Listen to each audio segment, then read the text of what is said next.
చక్కని పాటలతో పరిశుద్ధమైన నామమును స్తుతించుటకు ఆరాధించుటకు జ్ఞానము చేయుటకు మీరు మాకు ఇచ్చిన మంచి తరుణాన్ని బట్టి స్తుతిస్తున్నాను తండ్రి.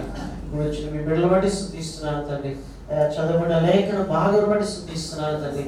ఒక్క విషయమైన సత్యముగా గ్రహించిన ఆత్మతో సత్యముతో మేము ఆరాధించుటకు మీ కృప మాకు దయచేయమని, కృపగల ఉపదేశముతో మా హృదయాలను ప్రభావ తెప్పరిల్ల చేసి మహిమ పొందమని యేసయ్య నామములో ప్రార్థిస్తున్నాము తండ్రి.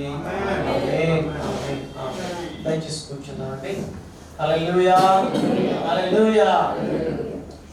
Happy Christmas, happy Christmas, Christmas కి చాలా సంతోషం అండి. ప్రభు మెల్లిగా మనం నడిపిస్తున్నారు ఈ ప్రస్తుత దినాల్లో. దాన్ని బట్టి దేవుని స్తుతిస్తున్నాను. చదవబడిన వాక్యము అంటే కీర్తన సొలొమోను రాసిన కీర్తన. ఎవరి కీర్తనది? సొలొమోను ఎవరు? దావీదు కుమారుడు. అవును కదండి. ఇశ్రాయేలు దేశాన్ని పరిపాలన చేసిన రాజు, 3వ రాజు, ప్రియమైన దేవుడు. ఇది సొలొమోను గారి కీర్తనే గాని 19వ వచ్చిన ఆఖరిలో ఏముంది? యెషయి కుమారుడు దావీదు ప్రార్థనలు ముగిసెను. యెషయి కుమారుడు దావీదు ప్రార్థనలు ముగిసెను. ఈ 72వ కీర్తన దావీదు చేసిన ప్రార్థన. ఎవరు చేసిన ప్రార్థన అండి? దావీదు చేసిన ప్రార్థన. దావీదు ప్రార్థన చేసి గతించిపోయాడు, కానీ ఆ ప్రార్థన మాత్రం అవునా సొలొమోను మర్చిపోలేదు. సో ఆ ప్రార్థనను సొలొమోను ఎత్తి రాసింది అనమాట. అందుకే సొలొమోను రాసిన కీర్తన. హల్లెలూయా.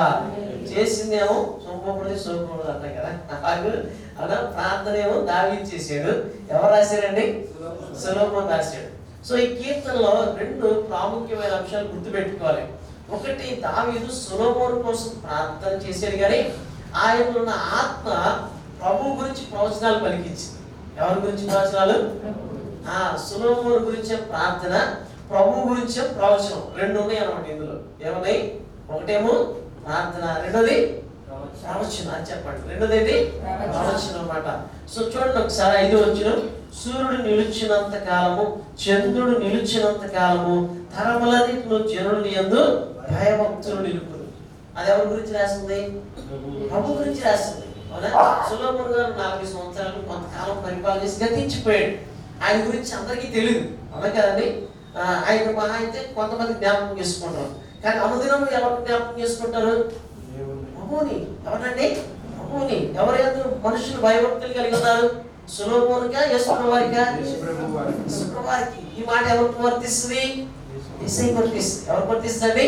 యేసయ్యకి వర్తిస్తుంది. 11వ వచనం చూడండి.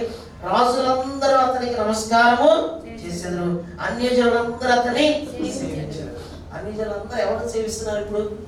సొలొమోను, యేసయ్యనా? యేసయ్యని. రాజులందరూ అతనికి నమస్కారము చేశారు. చూసారండి ఎంత గొప్ప సంగతి. హల్లెలూయా. సో దేవుడు ప్రవచనాన్ని అవునా దావీదు నోట పలికించాడు. 17వ వచనం చూద్దామా? అతని పేరు నిత్యము నిలుచును, అతని నామము సూర్యునంత కాలము చిగుర్చుచుండును. అర్థండి. చాలా మంది ఆ రోజుల్లోనే ఇంకొక 50 సంవత్సరాల తర్వాత, 100 సంవత్సరాల తర్వాత క్రైస్తవ్యమే ఉంటుందని అని ప్రవచనాలు చెప్పారు, జోస్యం చెప్పారు, అవునా జ్ఞానులు చెప్పారు. కానీ వాళ్ళు గతించిపోయారు, కానీ అవునా క్రైస్తవ్యం గతించదు. హల్లెలూయా, హల్లెలూయా. క్రైస్తవ్యాన్ని వ్యతిరేకించే వాళ్ళు గతించిపోతున్నారు, కానీ క్రైస్తవ్యం మాత్రం నిరంతరం నిలిచి ఉంటుంది. అర్థమవుతుంది. సో యేసు ప్రభువారిని ఎవరేమీ చేయలేరు, సువార్తను ఎవరేం చేయలేరు, సంఘాన్ని ఎవరేమీ చేయలేరు. సంఘముతో పోరాడేవాళ్ళు వాళ్ళైతే మారు మనసు అన్న పొందుతారు, లేకపోతే గతించిపోతారు. కానీ సంఘం మాత్రం ఇంకా ఆ శ్రమంలో ఏమవుతుందంటే పరిపక్వత చెందుతుంది, మెరుగుపరచబడుతుంది. ఏమవుతుందండి? మెరుగుపరచబడుతుంది, ఇంకా మెరుస్తుంటుంది. హల్లెలూయా. అవునా? బంగారం అంట అగ్నిలో కాల్చే కొద్ది మెరుగవుతుంది తప్ప అదేమి అవునా పాడైపోతుంది. సువర్ణం లాంటిది మన విశ్వాసం. హల్లెలూయా. మనలో ఉన్న విశ్వాసం ఎలాగమ్మా? సువర్ణం. పేతురు భక్తులు కూడా అంటాయి కదా, అవునా మీలో ఉన్న అమూల్యమైన విశ్వాసము శ్రమల వల్ల పరీక్షింపబడి సువర్ణం కంటే మెరుగైపోతుంది. సో అందుకని ప్రియమైనది శ్రమలు మనం ఇంకా చేయడానికి కాదు, కానీ మనల్ని ఇంకా బ్రైటన్ చేయడానికి, మనల్ని ఇంకా మెరుగు చేయడానికి, మనల్ని మస్టు తీసివేసి ఇంకా ప్రకాశింపజేయడానికి. హల్లెలూయా. సో విషయం ఏంటంటే ఇక్కడ యేసు ప్రభువారి నామము సూర్యుడు ఉన్నంత కాలము చిగుర్చుచును, పెరుగుతూ తప్ప తరగదు. అంతే కదండి. హల్లెలూయా. కాబట్టి ప్రియమైన దేవుళ్ళ ఈ దినాన మనం ఏం చేయాలి? తర్వాత ఏముంది? అతన్ని బట్టి మనుషులు దీవించబడుదురు, అన్ని జనులందరూ అతను ధన్యుడని చెప్పుకోదురు. అవునా? ఎవరి గురించి చెప్పే మాట? యేసయ్య గురించి. అదండి. సో యేసు ప్రభువారు బీదలు ఎలా పరిపాలన చేస్తాడు అంటే సొలొమోను గురించి కొంతవరకే, ఆ 40 సంవత్సరాలు జరిగే ఆ రాజ్యం గురించి చెప్పబడింది. ఆయన పరిపాలన దినాలు జరిగే కొంతవరకే చెప్పబడింది. దావీదు సొలొమోను ఇలా పరిపాలన చేయాలని ప్రార్థన చేశాడు, కానీ ఆ యొక్క నెరవేర్పు మన యేసయ్యలో జరిగింది. హల్లెలూయా, హల్లెలూయా. సొలొమోను తప్పిపోయాడు కానీ యేసయ్య తప్పిపోలేదు. ఆదాము తప్పిపోయాడు కానీ యేసయ్య ఆదాము తప్పిపోయాడు లేదమ్మా, తప్పిపోయాడు. ఎంతోమంది తప్పిపోయాడు కానీ యేసయ్య మాత్రం తప్పిపోలేదు ప్రియమైన దేవ. కాబట్టి దినాన మనం దేవుని స్తుతించబద్దులమైన. హల్లెలూయా, హల్లెలూయా. అందుకనే అతని దినములలో నీతిమంతులు వర్ధిల్లుతారు ప్రియమైన దేవుడు. అతని దినములు ఆయన నమ్ముకున్న వారు వర్ధిల్లుతారు, రక్షణ పొందుతారు, ఆశీర్వాదాన్ని పొందుతారు ప్రియమైన దేవుడు. చూడండి, దేవుని ప్రజల ప్రాణమట ఆయన దృష్టికి ఇష్టముగా ఉంటాయి. 12వ వచనం చదువుతాం. దరిద్రులు మొరపెట్టగా అతని వారిని విడిపించును, దీనులను నిరాధారులను అతను విడిపించును, నిరుపేదల యందును పేదల యందును అతని కనికరించును, పేదల ప్రాణములను అతను రక్షించును, కపట బలాత్కారం నుండి అతను వారి ప్రాణమును విమోచించును, వారి ప్రాణము అతని దృష్టికి ప్రియముగా ఉండును. హల్లెలూయా. ప్రాణం పెట్టేది అవునా కదండి. కాబట్టి ప్రియమైన దేవుడా మన ప్రభువును స్తుతించబోతున్న 15వ వచనం ఏముంది? అతను చిరంజీవి అగును, షేబా బంగారం అతనికి ఇవ్వబడును. అవునా? అందుకే బంగారం తెచ్చాడు. హల్లెలూయా. అంతే కదమ్మా. బంగారము, సాంబ్రాణి, గోడ ఎవరు తెచ్చారమ్మా? జ్ఞానులు. అవునా? ఆ నిజానికి బహుశా రాజులై ఉంటారు. ఏమంటారు? రాజులు. ఎందుకంటే ఆ దినాల్లో బాగా చదువుకోవాలంటే ఒకటి డబ్బు ఉండాలి. డబ్బు ఉన్నోళ్ళే బాగా చదువుకోగలరు, లేకపోతే చదువుకోలేరు. రాజుల దినాల్లో గ్రంథాలు వాళ్ళ దగ్గర ఉండేవి, వాళ్ళు చదువుకునేవాడు. అందుకని వాళ్ళకి తెలుసు.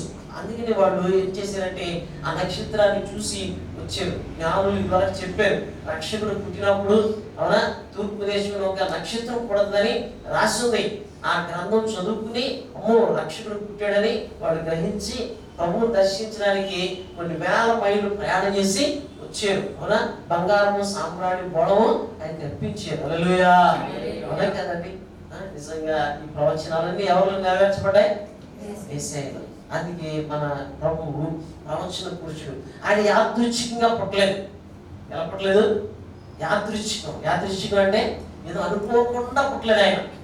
అవునా? గాలికి పుట్టినట్టు పుట్టలేదు. అవునా?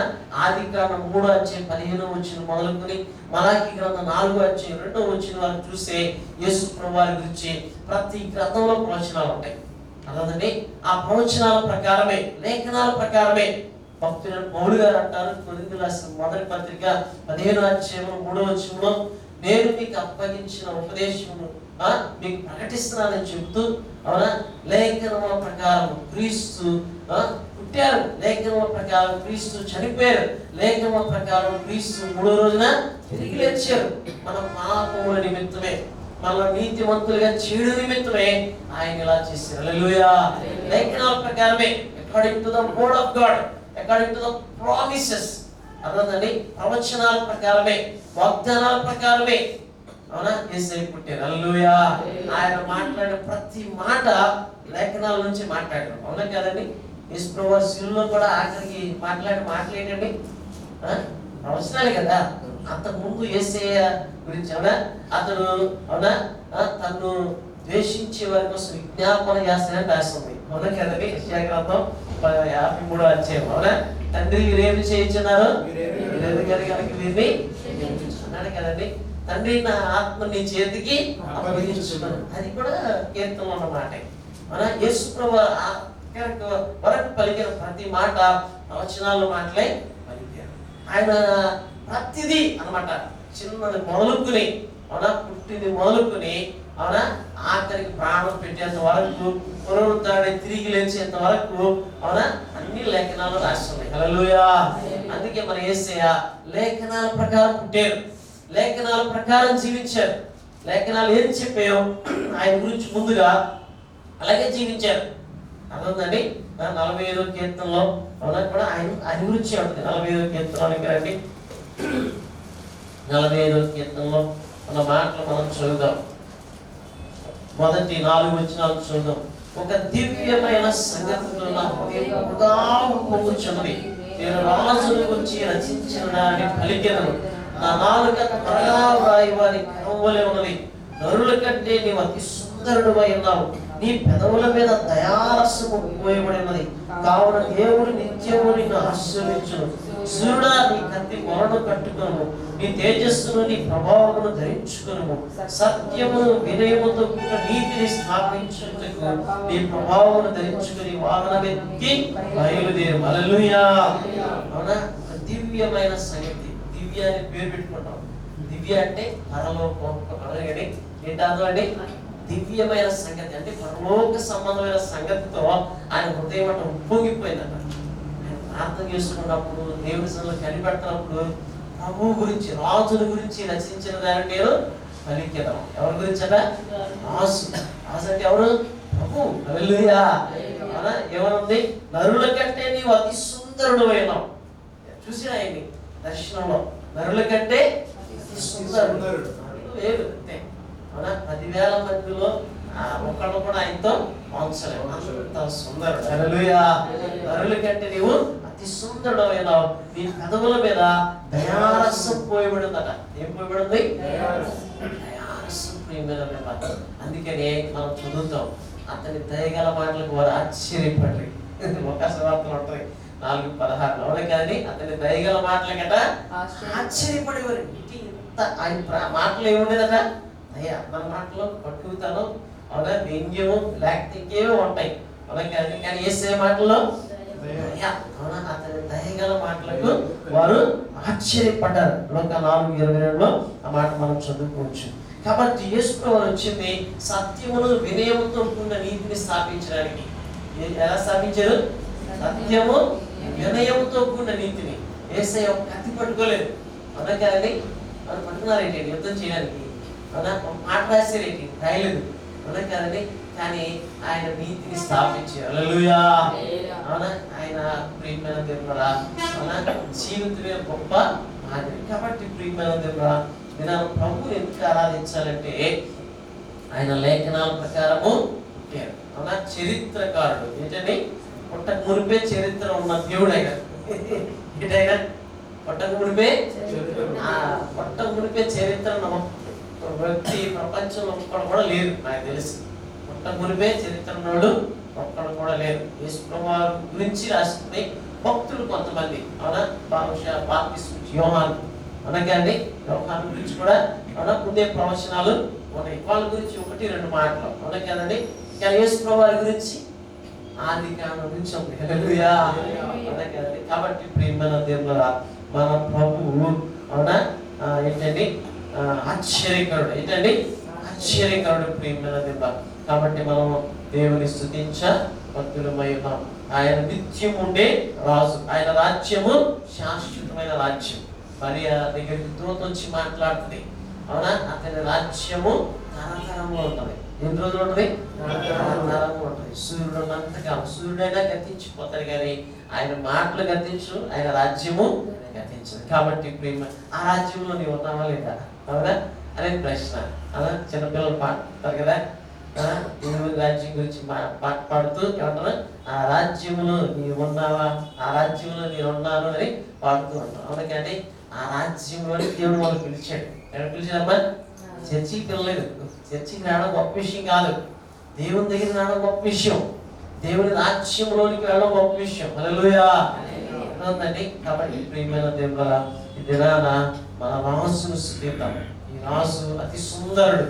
అవునా, అలంకరింపబడిన రాజు. అవునా, నిత్యముండే రాజు, నిత్యము సింహాసనాసీనుడైన రాజు. రాజుగా పుట్టాడు, రాజుగా జీవించాడు, రాజుగానే శిలువలో ప్రాణం పెట్టారు. పిలాతు అడుగుతారు, నీవు రాజు అంటారు. అడుగుతాడు కదా, అయితే యేసుప్రభు అప్పుడు ఏ కండిషన్ ఉన్నారు? ఆయన గెత్సేమనే పట్టుకుని ఈడ్చుకుంటూ తీసుకెళ్లారు. అవునా? తన్నుకుంటూ తీసుకెళ్లారు. అవునా? అన్ని బట్టలను మురికైపోయి ఉంటాయి.